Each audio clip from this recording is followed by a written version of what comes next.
Hi everyone, my name is Ross Comfort. I'm a deputy head in a school down in Kent, and I've been an English teacher for just over 10 years, looking at GCSE and A levels predominantly, for English language and literature. And today I'm going to talk you through another one of the poems from the conflict section of the OCR GCSE Anthology.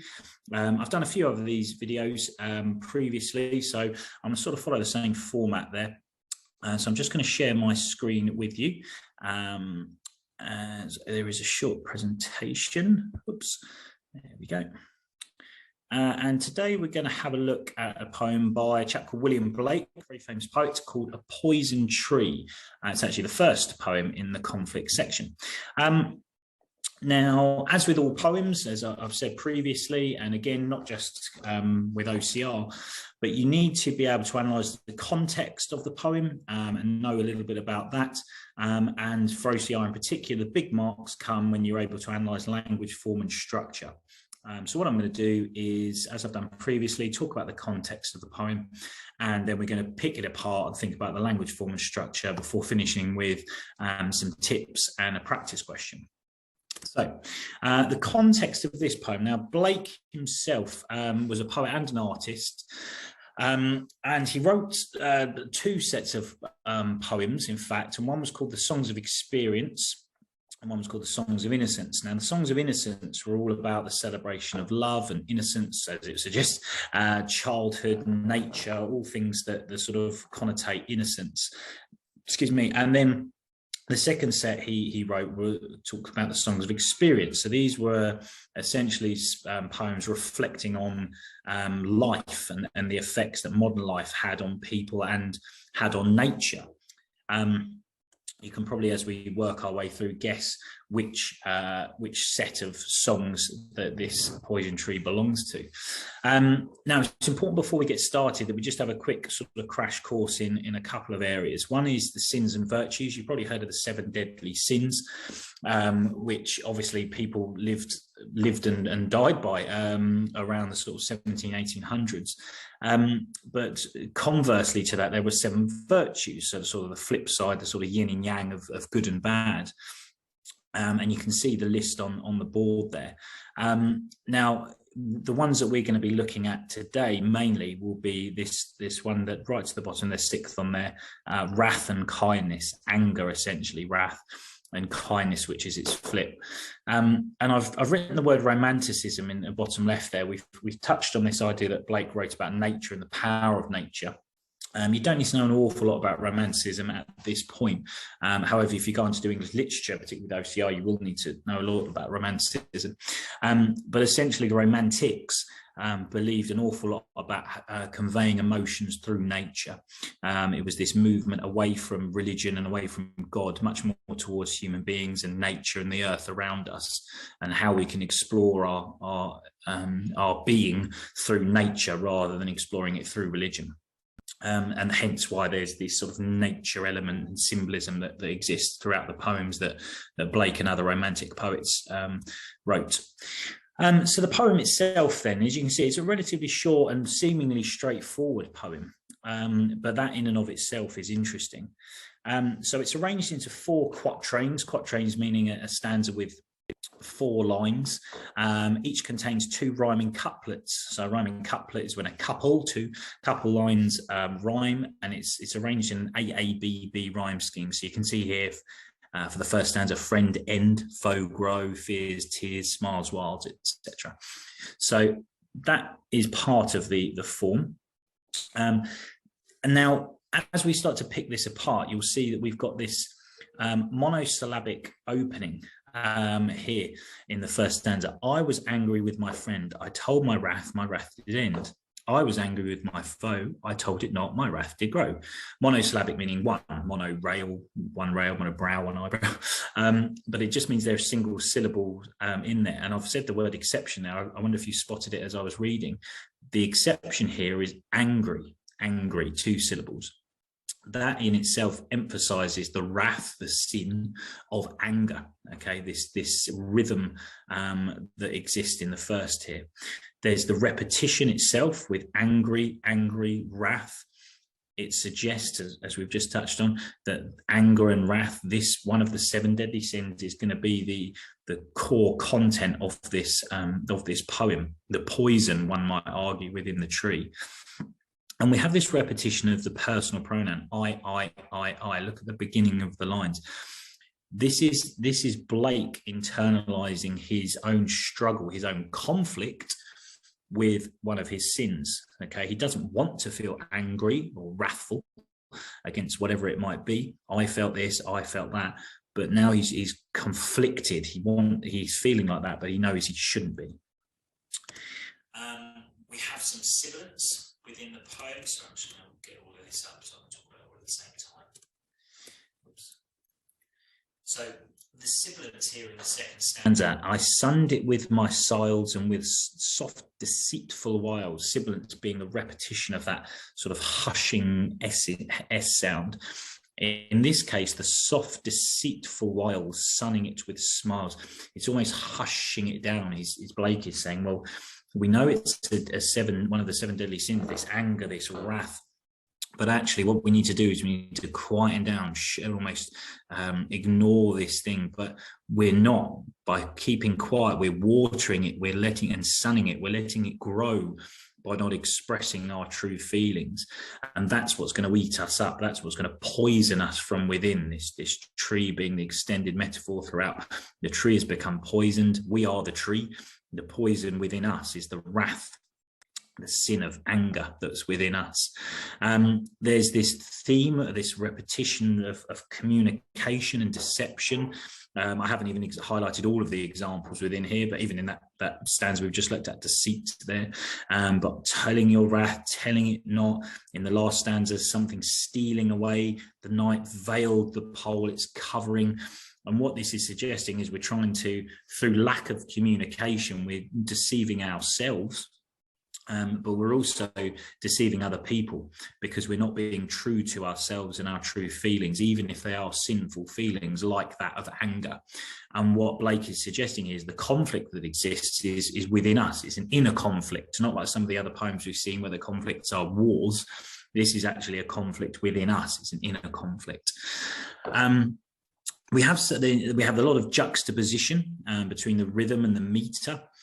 Because similar to other poems that we've touched upon in this anthology, the structure of the poem, the form of the poem, is in stark contrast to the content. So the content meaning sort of something quite complex as emotions, as sins, but actually the structure is very simplistic.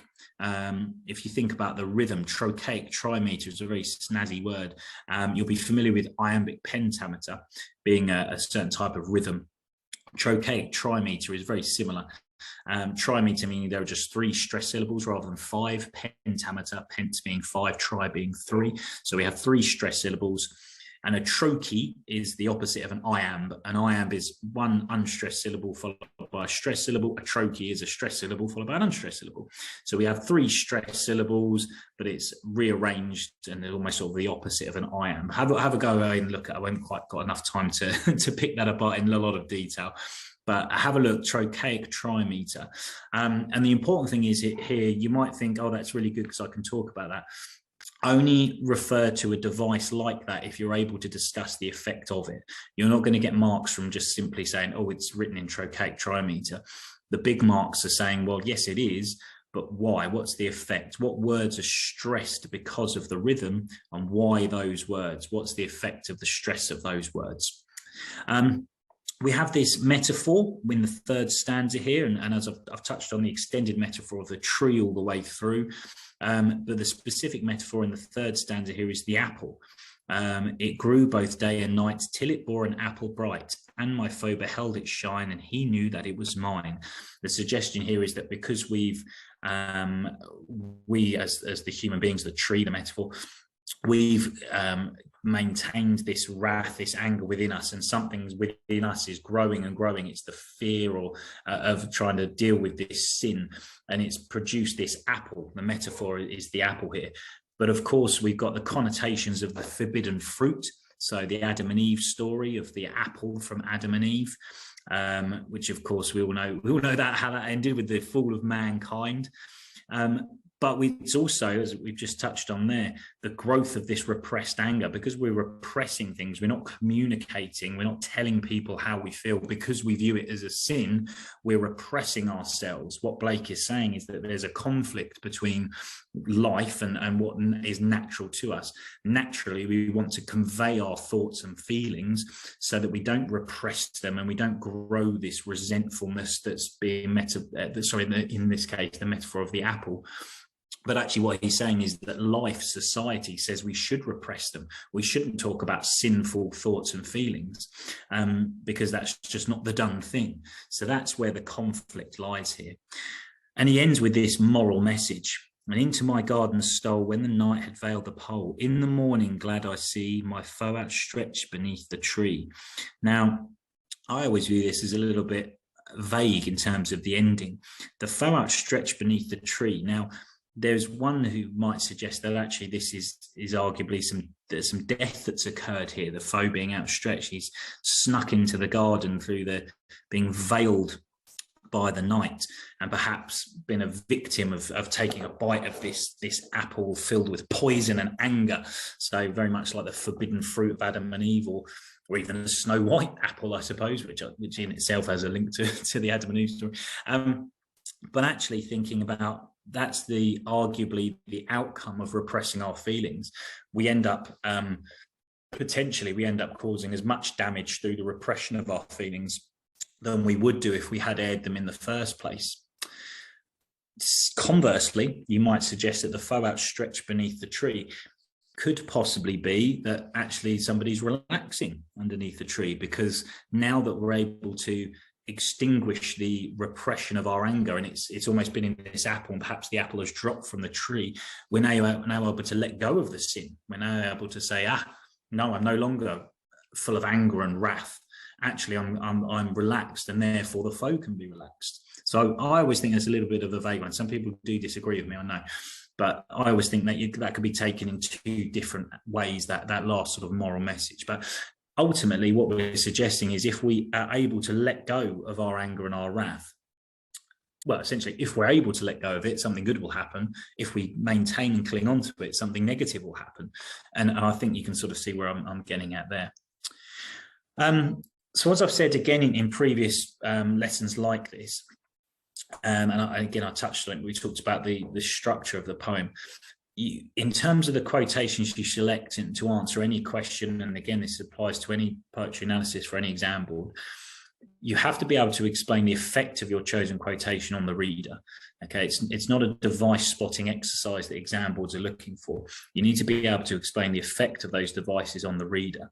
So in my example of the trochaic trimeter, yes, it's great to remember it, and yes, it's good to analyze it, but what's the effect it's having? The effect will be that it's emphasizing certain words. And then you think to yourself, well, okay, well, what words are being emphasized, and why does Blake, the poet, want those words emphasized to the reader?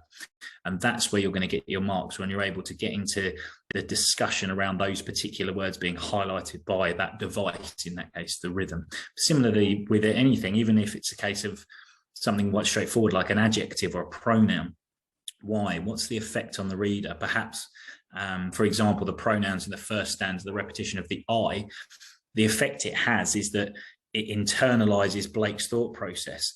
And therefore we can see that it's almost like this inner monologue of Blake struggling, conflicted with trying to deal with this sinful emotion of anger that he has within us. And actually, I think as a reader, we can relate to that. We all feel anger, and what we want to do we want to let it out, but actually, should we? And so actually, even though this poem is, excuse me, hundreds of years old, we're still able to connect with that emotion that Blake is feeling, that conflict, that inner conflict. And a tip here as well, be smart with your quotation selection. So whenever you pick a quotation, try and pick one where you're able to analyze in depth, but try and pick one that you're able to analyze language, form and structure from that single quotation. In a time-pressured environment of an exam, every second counts. So if you can choose a quotation, then analyze that and squeeze every little bit of analysis out of it as you possibly can, talking about every single element of language, form and structure from that, perhaps just one line, that's always a really, really good thing to be able to do. So almost go through that process, pick a quotation. Can I talk about language, form and structure for each of those, for that one quotation? If you can, fantastic. If you can't, that's okay, but just be mindful that in the whole of your essay, you've got to be able to touch on each of those elements to get the best marks. And as ever, I'll leave you with a practice question. How does the poet present human in a poison tree? Again, I've touched on this previously in advice I always give to my students in terms of how to structure a poetry analysis essay. Open with an introduction, a very brief summary of the poem itself, and a little bit about the context. So we're talking 3, 4, 5 lines at most. In this case, you'll talk about perhaps Blake being romantic, the sins maybe, the power of nature, something along those lines. But then you get straight into your analysis. I use P paragraphs, point, evidence, explain. You might have used something different, but 3 of those at least. Normally you find 3 is probably your most, given the time limits you have in exams. But like I said, a point that answers the question. Okay, so how is the poet presenting the human nature in this case? A quotation that's been smartly selected that supports your point. And then in your explanation, you analyze your language, form and your structure, hopefully 3 times, but certainly across the entirety of the essay, you've got to tackle those 3 things at some point, all within the relation to answering of that question. Okay, so hopefully that has helped you with your understanding of that particular poem. Good luck, and hopefully I will speak to you all again very soon. Thank you very much for watching.